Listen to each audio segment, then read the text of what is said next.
Merci de m'encourager parce que c'est toujours une tâche difficile de représenter et le mouvement des entreprises de France et Pierre Gattaz lui-même, dont chacun sait à la fois la capacité qu'il a à représenter les entreprises de notre pays dans toute leur diversité, des plus grandes aux plus petites, dont chacun sait l'attachement qu'il a pour le continent africain et pour le développement économique. Il y a conduit beaucoup de missions du MEDEF au cours de son mandat.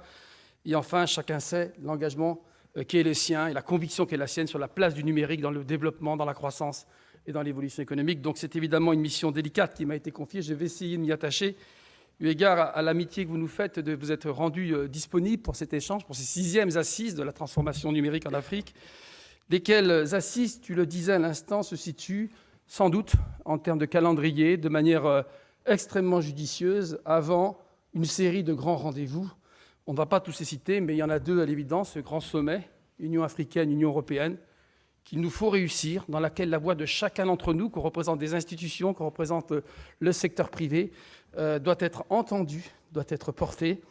Ce sommet Union africaine, Union européenne, dont il faut rappeler qu'il est le dernier sommet avant la fin des accords de Lomé, c'est-à-dire ceux qui fondaient les axes de la coopération financière entre l'Europe et l'Afrique. Et donc on voit bien comment des rendez-vous comme ceux-ci, comment, comme tu nous y invitais, les messages qui sortiront de nos assises pourront évidemment trouver une place importante, un écho important, sous réserve qu'on sache les formuler. Et vous le permettrez en tant que représentant du secteur privé, avec une certaine clarté, avec une certaine franchise, avec une transparence qui doit sied désormais aux relations entre nos deux continents. Donc, je voulais partager avec vous quelques convictions ce matin, au nom, encore une fois, du mouvement des entreprises de France, et en tant évidemment que, par ailleurs, président d'un grand opérateur numérique sur l'Afrique et le Moyen-Orient. Je voulais partager avec vous 5 convictions pour essayer d'en synthétiser les éléments et de permettre de favoriser cette expression à travers le message qui sera porté. Le premier message, c'est qu'il faut renouveler, je le crois assez profondément, le cadre des relations développement économique entre la France et l'Afrique. Le MEDEF le dit, un rapport Montaigne le rappelle récemment, les entreprises françaises ont perdu, en 15 ans, la moitié de leur part de marché sur le continent africain.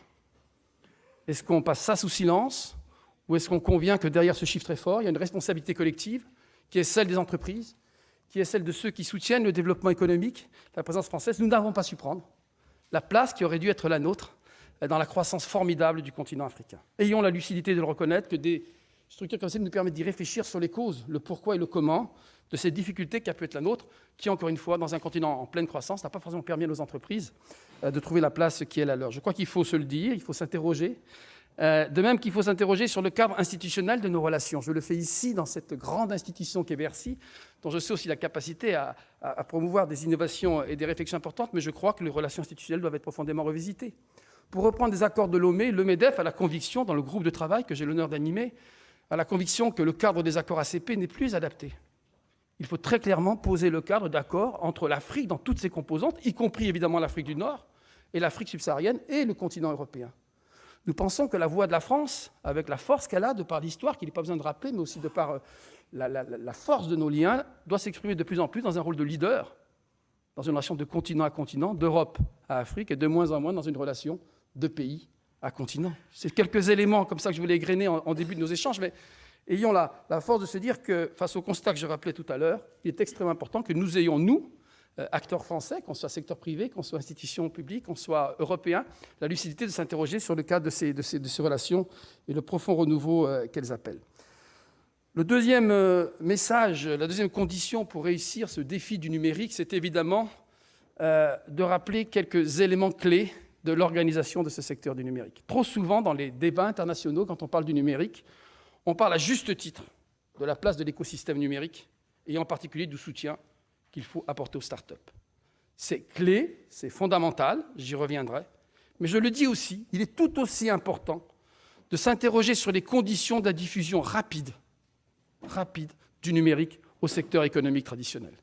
Trop souvent, les débats internationaux, et encore une fois, quand je fais ça, je ne mise absolument pas leur rôle, se focalisent sur les startups, les conditions de leur émergence, les conditions de leur soutien, les conditions de leur accompagnement par des grands acteurs, par des grands opérateurs, par les États, tout au long de leur vie, de leur cycle de vie. C'est fondamental, redisons-le, mais il est tout aussi important de rappeler que la diffusion des technologies du numérique dans les secteurs traditionnels est sans doute une des clés de la réussite de la croissance inclusive au cœur de tous les débats, et notamment en Afrique. Donc c'est un un message que je voulais porter. Attention, définissons bien le cadre de ces relations économiques. Définissons bien, évidemment, ce qu'est l'ambition qui est la nôtre et comment la diffusion des usages et des outils du numérique est un élément tout aussi important que le soutien déterminé que l'on doit apporter à l'écosystème du numérique. Le troisième message, c'est que grâce au ciel, l'activité économique ne nous attend pas, que le secteur du numérique est en plein progrès, en pleine diffusion en Afrique. Je veux vous souligner ici le rôle, en particulier, qu'un certain nombre de dirigeants d'Afrique ont de cette vision. Me succédera le directeur général de Smart Africa, mais voilà typiquement le type de renouveau d'une approche institutionnelle, puisque des chefs d'État, dans une enceinte, réunissant les représentants des États et les représentants des entreprises, sans intermédiaire, sans associations multiples, pour exprimer ou intermédier la voix des entreprises, se réunissent pour parler des grands défis de la transformation numérique. Je trouve que des initiatives comme celle-ci sont extrêmement importantes, et moi je crois profondément que le renouveau, encore une fois, de notre façon d'aborder la problématique du numérique, que la capacité à organiser des échanges le plus directs possible entre le secteur privé et les secteurs publics et les États et les bailleurs de fonds est une des clés de la réussite du numérique. Le troisième message, et beaucoup seraient déçus si je n'en disais pas quelques mots, c'est celui du cadre qui permet à nos entreprises, qu'elles soient africaines, qu'elles soient européennes, d'autres continents, de se développer dans des conditions pertinentes et d'accompagner la transformation numérique. Aujourd'hui, en Afrique, je le dis très directement, c'est mon style, vous me pardonnerez, coexistent très clairement deux modèles. Certains États ont veillé à créer un cadre institutionnel, réglementaire, fiscal, qui vise à favoriser les conditions d'investissement, de développement du numérique. Ça suppose une certaine stabilité de ce cadre, ça suppose des règles du jeu transparentes, ça suppose des outils de régulation ou des outils fiscaux qui soient au service du développement économique, qui sanctionnent quand on doit sanctionner, bien sûr, mais qui ne fassent pas de l'en-sanction et de la pénalité en tant que telle l'alpha et l'oméga de leur politique et de leur responsabilité. Nous savons qu'en Afrique coexistent très clairement deux modèles aujourd'hui, et qu'il est très important que des débats comme ceux que nous aurons, que des sommets ceux dont on parle, permettent de rappeler l'importance pour des opérateurs économiques, pour des opérateurs privés, encore plus sans doute pour nos collègues entrepreneurs africains, de plus en plus nombreux, de plus en plus structurés, d'avoir un cadre régulatoire, fiscal, transparent, clair et stable. C'est sans doute un des grands combats, c'est celui auquel personnellement je consacre une grande part de mon temps, et c'est celui qui permet dans des pays comparables d'avoir dans un cas 115% de taux de pénétration du mobile, et dans le pays d'à côté, aux caractéristiques très voisines, 35-40% de taux de pénétration. C'est ce qui voit, et c'est un souci d'interpellation pour nous, acteurs du numérique en Afrique, qui voient des grands acteurs de la chaîne du numérique, des grands opérateurs, décider évidemment de réfléchir à leur présence sur ce continent. Ce n'est pas le choix de l'entreprise à laquelle j'appartiens, mais ayons la lucidité de s'interroger sur les conditions qui font que des grands acteurs, des grands opérateurs ont fait le choix de se retirer d'un certain nombre de pays. Donc, la clarté du cadre, l'amélioration de son fonctionnement, la mise en évidence des bonnes pratiques, à laquelle je sais que Smart Africa porte beaucoup d'attention, est un des éléments clés de la réussite de la transformation numérique. Je le dis parce que le numérique, c'est l'investissement d'aujourd'hui, souvent lourd, souvent important, en particulier pour les opérateurs, pour favoriser l'émergence de nouveaux services applicatifs. Et si on ne crée pas les conditions de ce cadre-là, je dis très clairement, le risque est quand même assez considérable. Le deuxième risque, quand on m'interroge souvent sur qu'est-ce qui, selon vous, peut freiner le développement et le succès du numérique, c'est le problème du capital humain. Le président Ouattara a eu une expression très forte, comme souvent. Il a dit, il y a à peu près 2 ans, vous savez, l'Afrique a raté les révolutions industrielles précédentes, je ne me permets pas de le dire en ces termes, mais lui le dit en ces termes. Il ne doit pas rater la révolution du numérique. Et pour la réussir, il y a une conviction qui est de plus en plus largement partagée, il faut simplement passer à l'action, c'est la question du capital humain. Si on ne développe pas en terre africaine les compétences numériques, bien sûr les codeurs, mais jusqu'en haut de la chaîne, c'est-à-dire les data scientists, ceux qui travaillent, les bases de données, le futur or noir du numérique, si on ne met pas très vite, et si on ne développe pas très vite, les centaines de milliers de compétences nouvelles dont on a besoin, à la fois pour réussir la transformation du secteur traditionnel, mais aussi pour faire émerger le secteur nouveau du numérique, les acteurs nouveaux du numérique, je le dis très clairement, nous reproduirons, et nous serons tous coupables, les schémas qui ont fait tant de mal à l'Afrique, où les compétences étant sur les autres continents, les nouvelles applications se conçoivent, se construisent ailleurs et arrivent clé en main sur le territoire africain, avec évidemment une valeur ajoutée capté dans les autres continents et qui n'est pas disponible sur le pays, notamment sur la problématique de l'emploi. Donc je trouve que dans ce qui doit ressortir en message très fort, sans doute en haut de la pile du prochain sommet, de nos messages, c'est comment doter l'Afrique très vite des compétences numériques dont elle a besoin. Comment, au-delà des initiatives que les uns ou les autres on peut prendre, toutes les grandes entreprises, on a pris des initiatives, nous avons ouvert des écoles de code en ce qui nous concerne. Tiens, je partage avec vous. Dakar, on a lancé une promotion pour une école de code. On a ouvert 50 places pour la première année. C'est une promotion, c'est une initiative purement privée que nous avons prise Orange sur Dakar. Nous avons eu plus de 5000 candidatures. Donc c'est dire à la fois si la jeunesse de ce continent a compris le réservoir d'emplois que peut représenter le numérique, c'est dire sa disponibilité pour s'investir, c'est dire notre responsabilité d'ouvrir très largement les structures de formation. C'est le troisième, la conviction très forte que je voulais partager avec vous, le capital humain.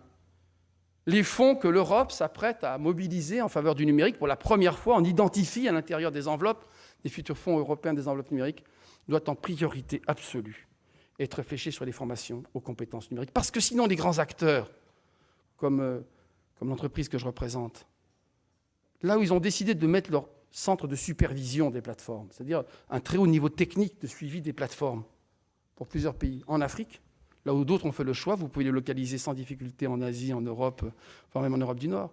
Là où on fait le choix d'ouvrir des data centers en Afrique, s'il n'y a pas les compétences disponibles très vite, les choix risquent évidemment d'être différents. Donc, cet enjeu du capital humain, permettez-moi de le dire en amont, est sans doute l'un des enjeux clés sur lesquels il nous faut porter haut et fort les enjeux de la transformation numérique. Je voudrais, pour terminer, dire un mot de ce secteur traditionnel qu'il nous faut accompagner, dont il faut bien convenir qu'il ne faut pas cloisonner le numérique dans une vision verticale, identifiée, dans un sous-ensemble, qui vivra en tant que tel, qui se développe en tant que tel. Notre obsession doit être de tirer les passerelles. Vous savez, il y a une expérience que j'aime bien raconter, et pardon à tous ceux que j'ai déjà croisés, qui l'ont déjà entendue plusieurs fois, mais je ne peux pas ne pas la répéter devant vous. C'est celle de ces 500 000 agriculteurs maliens, ivoiriens, qui, dans leur langue, reçoivent des messages sur la situation de la météo pour les inviter à planter ou pas, qui donnent des informations sur le prix des matières qu'ils produisent sur les différentes places de marché, de manière à aller là où il n'y a pas trop du produit qu'ils veulent vendre pour avoir un prix soutenu, qui donnent aux éleveurs des informations sur la densité de cheptel pour éviter d'aller là où il y a déjà trop de troupeaux. Ces informations basiques dans leur langue, disponibles sur mobile à des gens qui n'ont pas toujours accès à la lecture et à l'écriture, grâce au mobile. Cet accès-là permet en moyenne d'augmenter de 10 à 11% le revenu des agriculteurs dont on parle. Ces applications existent. Elles existent en Afrique de l'Est, elles existent en Afrique de l'Ouest. Qu'attend-on pour les généraliser? Je pense aussi, c'est le deuxième exemple que je vais donner, à l'électrification au secteur rural. Et sans doute un des messages clés. Le numérique suppose la numérisation du secteur traditionnel, dont vous avez compris qu'il est au centre de mon propos. Je vous fais confiance à tous pour parler des start-up, des nouveaux acteurs du numérique. La numérisation du secteur traditionnel, l'énergie en fournit un bel exemple. Nous avons aujourd'hui des technologies qui permettent, vous savez, d'avoir des kits en zone rurale, qui permettent, pour des montants de 150 à 200 $, d'apporter l'électricité à des populations qui n'ont aucune chance de voir un réseau traditionnel de transport d'énergie arriver chez eux. Ces kits existent, ils sont fiables. Des milliers de particuliers en sont dotés. Quand vous allez voir les bailleurs de fonds, tous, quels qu'ils soient, et que vous leur parlez énergie, que vous leur parlez de la nécessité de mobiliser ces fonds pour aider au lancement de ces programmes massivement, on vous répond, désolé, mais mon comité d'investissement comité de risque sait financer un barrage. Il sait financer un barrage qui verra le jour dans 10 ans. Mais financer des dizaines de milliers de kits répartis chez des particuliers, ça, c'est des choses... Voilà. Le message qui est derrière, les technologies existent. On parle de la croissance inclusive, on parle de la perception par la population des changements apportés par le numérique. Qu'attend-on pour faire de ces programmes? Bien sûr, d'énergie répartie, bien sûr qu'ils utilisent des nouvelles technologies. Le cœur aussi, à côté des infrastructures, ne me faites pas dire qu'il n'y a pas encore un grand besoin d'infrastructures en Afrique, mais qu'attend-on pour donner à cette nouvelle technologie, à ces infrastructures réparties, la place qui doit être la leur dans le développement, j'allais dire, des services aux populations? Je le dis avec beaucoup de conviction parce que, pour avoir fait le tour des bailleurs de fonds, sur des programmes très précis, aujourd'hui, le mindset qui est le nôtre, le mindset aussi, disons-le, des dirigeants, qui se sont projetés encore une fois dans n'est pas forcément, je n'ai pas forcément en faveur de ces nouvelles technologies, de ces nouvelles façons d'avancer. Je vous ai donné deux exemples, l'agriculture, l'énergie. Je pourrais parler évidemment du e-gouvernement. Pour aller encore plus loin, je vois bien comment, dans le quotidien des populations, comment demander à des instituteurs qui prennent leur poste de faire des dizaines et parfois même des centaines de kilomètres pour faire tamponner leur ordre de mission apparaît anachronique à l'heure des technologies du numérique et des efforts que ça peut représenter. Je vois bien l'intérêt pour des États comme la Guinée qui a décidé que la vignette automobile était collectée désormais via le paiement sur mobile et comment les taux de recouvrement ont explosé dans le bon sens. Voilà une façon de faire rentrer des fonds dans des bonnes conditions sans frapper le secteur privé, sans fragiliser son développement. Nous pourrions passer la matinée à partager ensemble toutes ces expériences liées à la diffusion du numérique sur le continent africain. Donc le seul message qui doit être la nôtre, c'est comment organiser, structurer les choses pour qu'à tous les niveaux, nous passions à la vitesse supérieure, pour que, oui, nous réussissions la transformation numérique de l'Afrique, cette chance incroyable de ce continent en pleine croissance, de pouvoir rattraper un déficit souvent en infrastructure physique grâce aux technologies numériques. Ce doit être notre obsession. C'est ce que je voulais surtout partager avec vous, en m'excusant encore une fois du côté un peu décousu de mon propos et parfois de mon enthousiasme. Merci beaucoup. Merci, merci monsieur.